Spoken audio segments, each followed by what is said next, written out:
Esiet sveicināti šodienas ikdienas tirgus apskatā. Mani sauc Justīns Petrēns, esmu Admirāls klientu vadītājs un apmācību vadītājs Latvijā. Kā vienmēr sāksim ar riska atrunu. Tirzniecībā ar Admirāls piedāvātajiem finanšu instrumentiem ietver augstu risku, kas to sarežģītas būtības dēļ nav piemērots visiem ieguldītājiem. Aicinu iepazīties ar pilno riska atrunu mūsu mājaslapā. Īsumā par Admirāls dažos vārdos. Pirmkārt, mēs piedāvājam vairāk nekā 8000 dažādu instrumentu, tā skaitā akcijas un fondus, īsās akcijas un fondus. Tātad pie mums arī iespējams treidot CFD uz akcijām, fondiem, indeksiem, izēvielām, forex un arī citiem instrumentiem, un arī ieguldīt ilgtermiņā akcijās un fondos. Kā arī mēs esam globāls un uzticams uzņēmums kopš 2001. gada, mēs piedāvājam samērā konkurētspējīgus trēninga nosacījumus un it īpaši konkurētspējīgus un izdevīgus investīciju nosacījumus. Tātad pie mums ir iespējams pirkt un turēt īstās akcijas un fondus bez jebkādām procentu maksām, tātad bez jebkādām uzturēšanas maksām, ja, un tam līdzīgi. Kā arī mēs piedāvājam personīgu konsultantu katram mūsu klientam. Kā vienmēr turpināsim ar cenu kustību. Tātad pagājušo nedēļu ASV akciju tirgus sasniedza kārtējos rekordus. S&P 500 un Nasdaq 100 atkal fiksē jaunus maksimumus otro nedēļu pēc kārtas. Dow Jones atgriezās pie līdzšinējiem rekordiem, tātad pie tekošā all-time high, jā, un Russell 2000 kopš janvāra atkal uzrāda pozitīvu gada ienesīgumu, jā, kopš gada sākuma. Sektoru līmenī zaudētāju nav novērots mērens, bet risk-on noskaņojums, tātad nekādu izteikti neparastu kustību salīdzinoši ar vēsturi nav. Izcēlās pamatmateriāls sektors ar spēcīgāku ienesīgumu, jā, tātad pieauga nedēļas laikā par 4%, kamēr telekomunikāciju sektors uzrādīja vājāku ienesīgumu, jā, tātad nepilni 0,4%. Nozaru griezumā situācija ir vēl optimistiskāka nekā iepriekšējā nedēļā. Zaudētājos būtībā tikai veselības aprūpes pakalpojumu segments, tātad šis ex-HS fonds krita par nepilniem 2,5%, un neskaitot šos nelielos kritumus aviācijas nodrošināšanas nozarēs, jādara 0,5–0,4% respektīvi. Globālo akciju tirgu vidū līderos ir S&P 500, kas šogad ir ļoti neierasti. Attīstības tirgi, jāmērot pēc EEM, ETF, pieauga par 1,4%, ieņem otro vietu. Šķiet, ka attīstītie tirgi, neskaitot ASV, jā, tātad šis EFA, ETF, drīz var zaudēt vadību attīstības tirgiem, jā, kopš gada sākuma. Ja nemaldos, starpība ienesīgumā kopš gada sākuma starp EFA, jeb attīstītajiem tirgiem, neskaitot ASV, un attīstības tirgiem ir nepilni 2%. Ja. Un attiecībā uz Eiropu, jā, kādu brīdi viņi Eiropas tirgi izcēlās, bet tagad jau otru nedēļu pēc kārtas Eiropas tirgi krietni atpaliek un uzrāda ievērojami vājāku ienesīgumu, jā, starp akciju tirgiem. Obligāciju tirgos saglabājas esošā tendence. Starptautiskās obligācijas pārspēj ASV obligācijas visos segmentos, tātad gan valdības, gan korporatīvajās obligācijas, gan arī īstermiņā un ilgtermiņā. Kā minēju pagājušajā nedēļā vai aizpagājušajā nedēļā, tātad šī tendence visticamāk labu laiku var turpināties, un varbūtība tā ir liela, tā kā tā ir tāda augsts varbūtības ideja makro līmenī. Jā. Izēvielu tirgu pārsvarā pozitīva aina, izņemot lauksaimniecības izēvielas, jā, tātad šis DBA ETF krita par nepilniem 2%, taču svārstības ir salīdzinoši vājas, salīdzinām ar vēsturiskiem rādītājiem. Kopš gada sākuma dārgmetāli joprojām ienesīgākais segments, bet dzelts iespējams jau uzrādīs relatīvi zemāku ienesīgumu salīdzinājumā ar citiem dārgmetāliem, sudrabu, platīnu, palādiju, tīri uz šī relatīvās vērtības pamatojuma. Ja.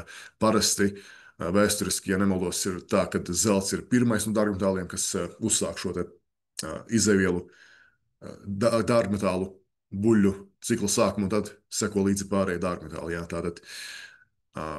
Tātad sudrabs, platīns, palādijs ir visticamāk labas vietas, jā, kur uz kādu laiku varētu pat nopirkot jā, kapitālu.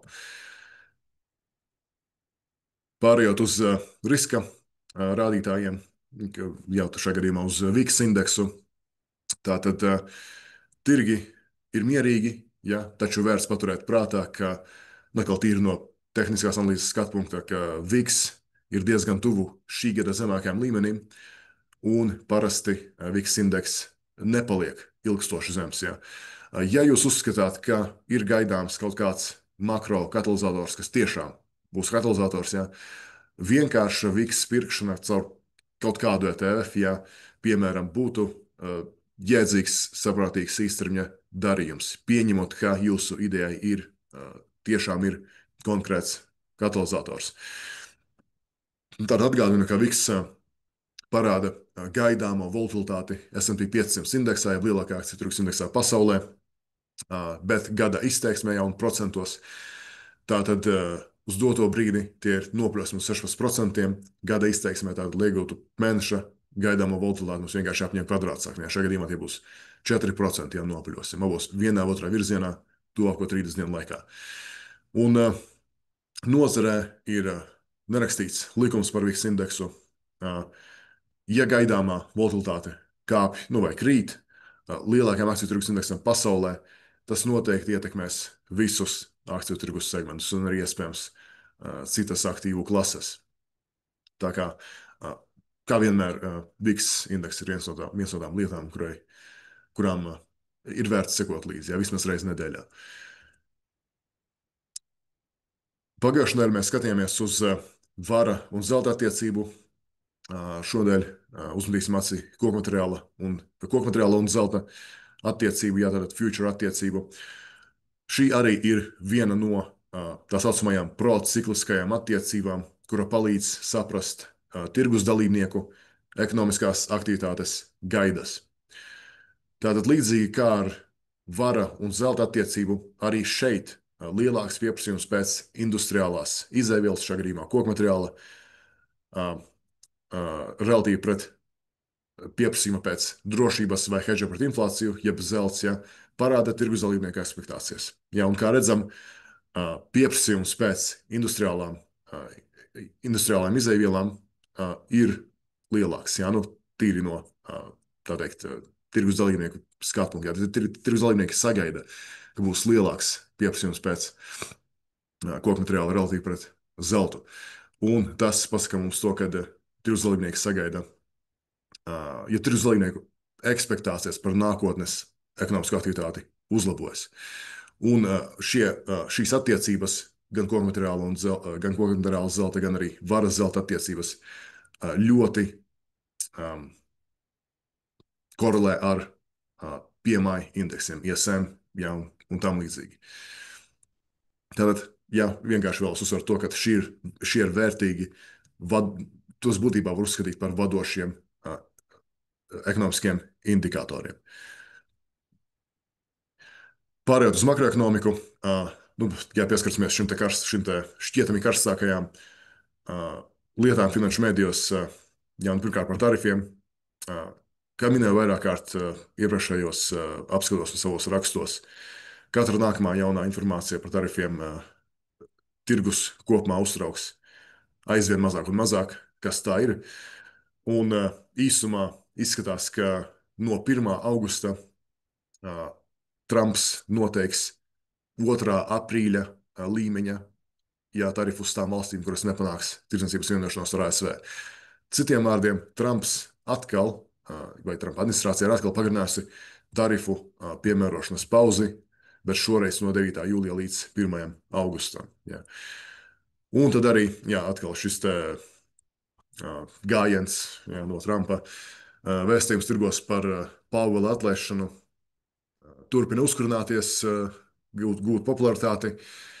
Tātad būtībā kaut kā grūti iedomāties, ka neviens no Trumpa administrācijas nav viņam teicis, ka pat ja viņš aizvieto Pāvelu ar kādu no saviem cilvēkiem, tas negarantēs Fed likuma samazināšanu.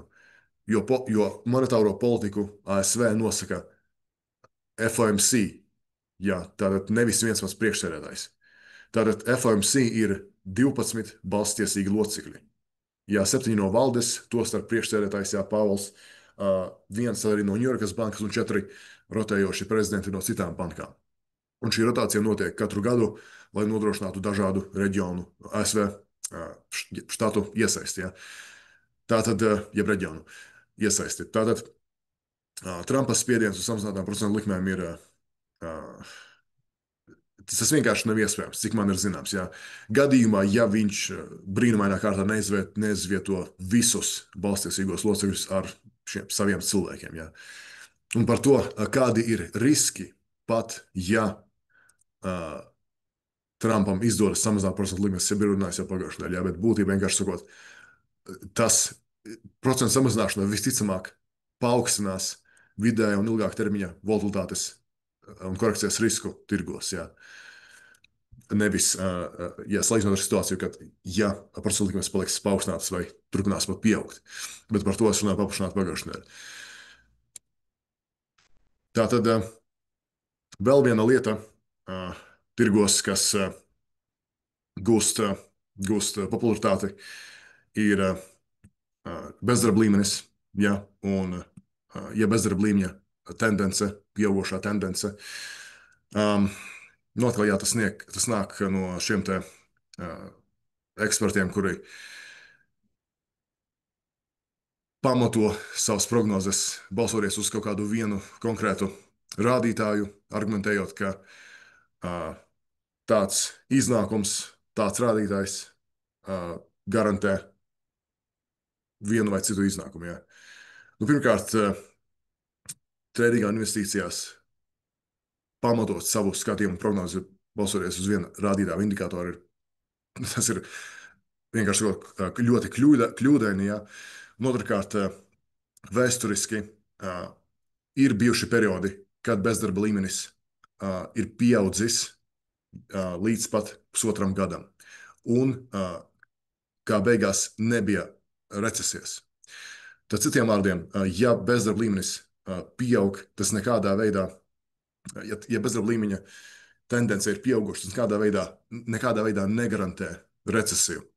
Tātad bezdarba līmenis, tas ir drīzāk sakrīt, tas ir sakrītošs indikators, nevis vadošais.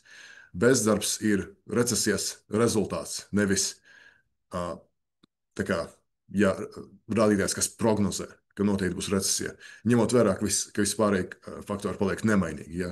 Protams, ilgstošs bezdarbs nedaudz nosacīti veicina paaugstina recesijas varbūtību, bet tas ir noteikti ne primārais, pat ne sekundārais rādītājs, ar kuru profesionāļi prognozē recesiju. Ja.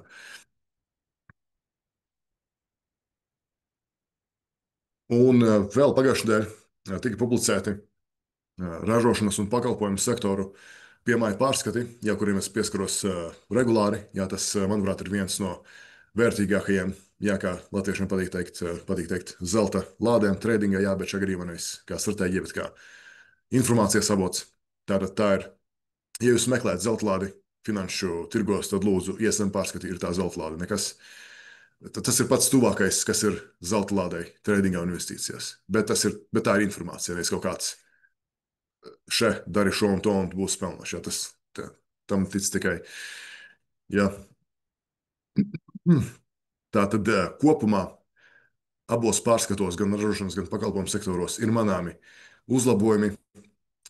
It īpaši pakalpojumu sektorā, jau atgādinu, ka ASV ekonomika ir balstīta galvenokārt uz pakalpojumu sektora, uz doto brīdi pakalpojumu sektors kopumā ir nepilni 70% no ASV IKP, salīdzinoši ar ražošanas sektoru kopumā, kas ir, ja nemaldos, ap 20%.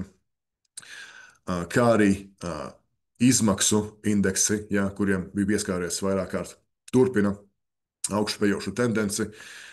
Tātad tas nozīmē to, ka inflācijas riski nekādā veidā nesamazinājās. Gan ražošanas, gan pakalpojumu nozares pārstāvji, kas piedalās aptaujā, ziņo par cenu spiediena tendences turpināšanos. Jā.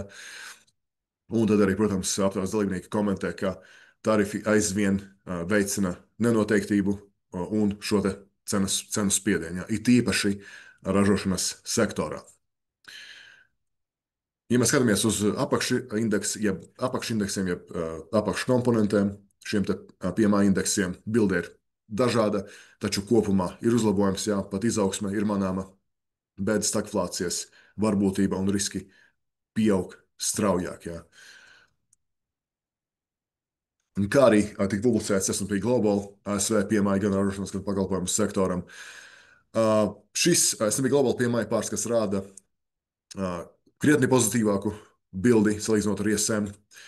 Atgādinu, ka metodoloģijas ISM un S&P Global PMI pārskatiem atšķiras, un uz šo atšķirību rēķina S&P Global PMI mēdz būt precīzāks tieši pagrieziena punktu noteikšanā un korelē vairāk, ja labāk ar ASV IKP. No īsumā galvenās atšķirības metodoloģijas ir tādas, ka ISM PMI aptaujā lielākos uzņēmumus ražošanas un pakalpojumu sektoros, bet S&P Global aptaujā dažādu izmēru uzņēmumus. Un attiecīgi tas padara S&P Global PMI pārskatu jūtīgāku pret ekonomiskajām izmaiņām. Tātad jūnijā ražošana atgriezās pie izaugsmes pēc, ja nemaldos, 3 mēnešu krituma.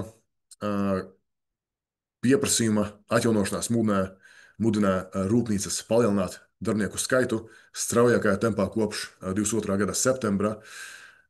Cenu spiediens pieaug, protams, un rūpnīcas turpina ziņot par strauju izmaksu kāpumu saistībā ar tiem pašiem tarifiem, ja, un pagaidām šo cenu spiedienu izdodas pārvelt jau uz klientiem. Joprojām ir neskaidrība par to, vai šis cenu spiediens izraisīs īslaicīgu cenu līmeņa kāpumu vai arī noturīgu ilgtermiņa inflāciju. Tas vēl nav skaidrs. Un uzņēmumu noskaņojums par perspektīvām ir uzlabojies kopš aprīļa zemākā punkta, taču daudz uzņēmumu saglabā piesardzību, gaidot jaunumus par šiem tirdzniecības līgumiem un tiem pašiem tarifiem. Savukārt pakalpojumu sektors jūnijā piedzīvoja stabilu izaugsmi jau, ja nemaldos, ilgāk nekā gadu. Ir šī izaugsme, turpina palielināt darba spēka pieņemšanu, bet arī ar paaugstinātu cenu spiedienu. Jā, tātad jūnijā cenu spiediens saglabājas augsts, lai gan salīdzinoši vājāks pieprasījums un konkurence mazināja cenu kāpuma tempu, salīdzinājumā ar maiju. Tātad kopumā tiek prognozēta izaugsme, bet ar paaugstinātu inflācijas risku. Tātad inflācijas risks nekur nepazūd, tas aizvien pastāv, tas aizvien ir. Kamēr šī inflācijas riski visticamāk ātrāk par 4. ceturksni, manuprāt, nerealizēsies, tātad šajā ceturksnī. Es šaubos, ka mēs redzēsim CPI virs 3%, bet core CPI, tātad bez enerģijas un pārtikas, visticamāk, var sasniegt 3%. Ideju ģenerēšanā makro līmenī, mums ir jāņem vērā šo stagflācijas tēmu. Tas noteikti būs viens no galvenajām šim nozarē tēmām, gan investīcijām, gan arī tradingā. Noslēgumā, tātad ģeopolitiskie riski un tarifi tirgus tik ļoti neuztrauc, ko mēs redzam. Tātad, citiem vārdiem, tirgi uzskata, ka šie riski ir mazsvarīgi, un to mēs redzam gan akciju, gan VIX, gan MOVE indeksā, kas ir, un MOVE indeks atgādina ir VIX ekvivalents obligāciju tirgiem. Stagflācijas riski aizvien ir nenovērtēti. Mēdījos, kā vienmēr, ir daudz trošņu, tīpaši saistībā ar politiku, un kā mēs noskaidrojam, tam vienkārši nav īsti. Tas ir kā informācija, pēc kuras vadīties tirgos, tā ir ļoti mazvērtīga. Ja? Un šis Trumpa Big Beautiful Bill, ja nemaldos, tika apstiprināts. Īsumā tas tikai vienīgi palielinās inflācijas spiedienu, nosacīti, sniedzot īstermiņa ieguvumu ekonomikai. Bet būtībā nekā jauna, tā pati politiķu fiskālā bezatbildība. Tātad ASV fiskālie tēriņi turpina savu eksponenciālo tendenci, kas veicinās inflāciju, obligāciju ienesīgumu kāpumu un līdz ar to volatilitāti tirgos. Jā. Tā, šodien tas būs viss. Paldies par uzmanību. Esmu sazināties jautājumu gadījumā, un tad jau tiekamies nākamnedēļ.